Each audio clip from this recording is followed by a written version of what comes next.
Hi Hiya. everyone, long time no see. It's Belinda and Lee from Chateau Marais, somewhere deep in the middle of France, on a beautiful, I have to say, very mild late summer day.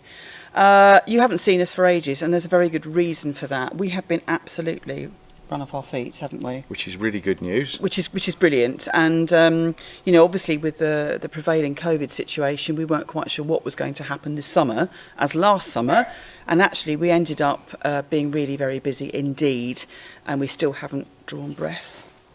No, and in between times, Belinda's been back to the UK Twice. and I've been back to the UK as Once. well. Yeah, so that's why you haven't heard from us.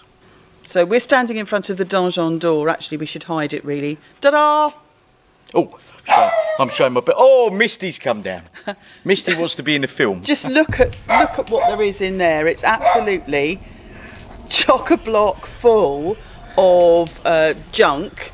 And how many times have you emptied It's the not donjon? junk, they're my tools. How many times have you emptied that donjon? 4 times now. Okay, so the pressure's really on for us this week because... Can I just say, yes, during COVID, the donjon was our event space, and during COVID, because we've not been allowed to do any events, it's making excuses. I've used it as my tool shed and workshop, which has been luxury.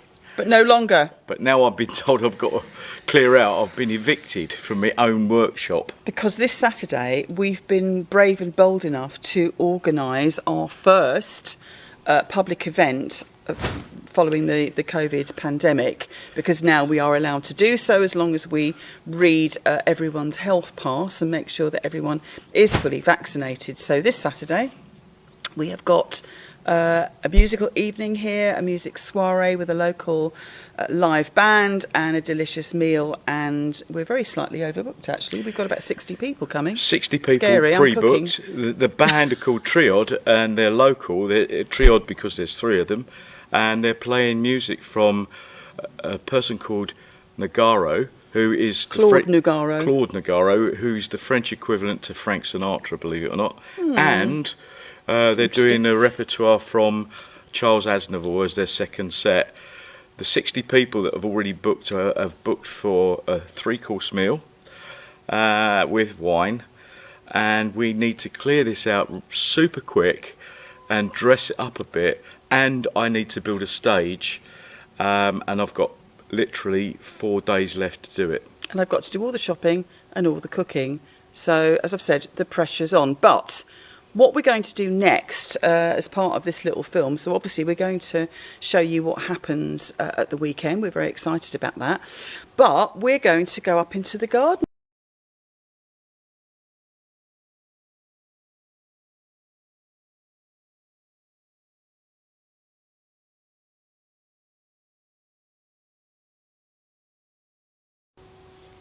We're up in the kitchen garden now. It's beautiful sunshine.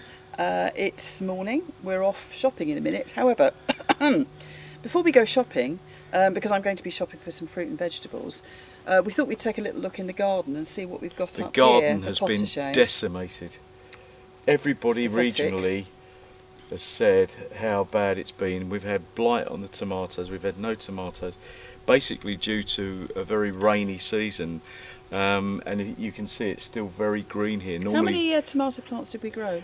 We grew 240 tomato plants. We showed them in a film. Yeah, do you remember us pricking them out? We sliced all those tomatoes up, didn't we? Yeah. 240 tomato plants. And how many have we got? We've actually had 3 tomatoes in total.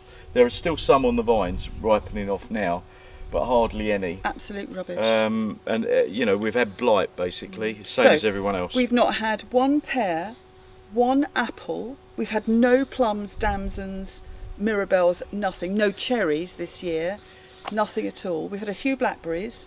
We've had some spinach.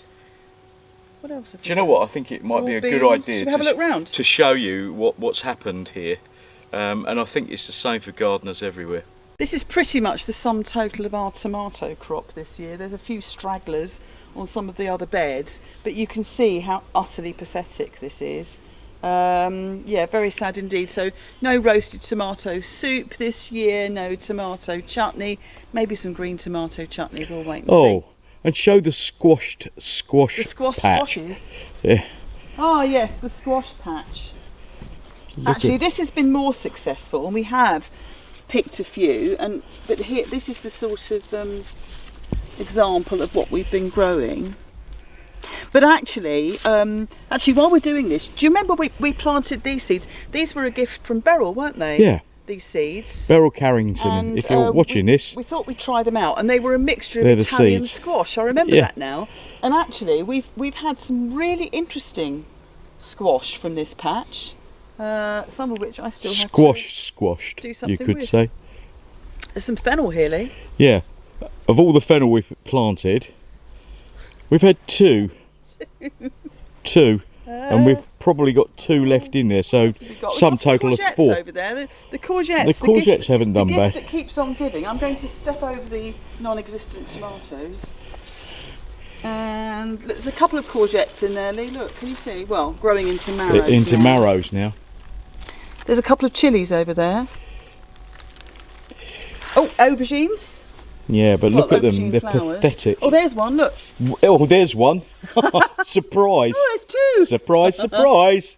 We've got 2 aubergines. 2 aubergines. There used to be a standing joke here in this part of France to say that don't ever leave your car parked with the window open, because when you come back it'll be full of tomatoes and courgettes.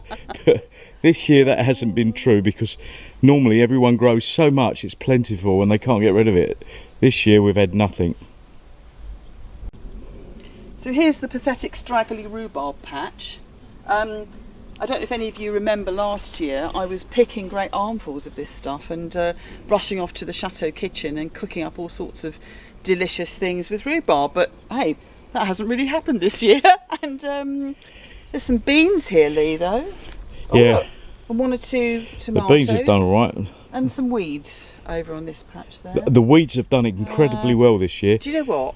If we were harvesting weeds, we would be making $1 million. I think that's enough of our garden for the time being. We're not very proud of it, and we're going to try harder next year. We just wanted to show everyone and share with you the very poor results we've had, and so has everyone else in this region. So we are going shopping. I'm going to have to go and buy some fruit and veg. Actually, do you know, the one thing we could do, Lee, is go into small batch wine production this year, because we slightly lied about fruit growing here this year, because the grapes, as last year, are absolutely amazing. I'm going to this is one very small example, and there must very be small example, if I may say so, Belinda. Bunches here. If that's your measure of size, I'm very pleased and a happy man. That's a very small bunch there. Anyway, I'll ignore that remark, Lee. Anyway, I could go on and on. We can pick grapes all day. And actually, Lee, follow me. There's some figs up here. Very, very tiny, but lots of them. I don't know whether they're going to come to anything. What do you think? Well, look, loads of them. I saw the figs yesterday, and do you know what? We've never been blessed with lots of figs. Well, we're blessed with them. They're just tiny. They're just tiny, yeah. Do you know what, Lee? We need to get on, don't we? I've got to get down to the shops, because we've got to get everything ready for the weekend.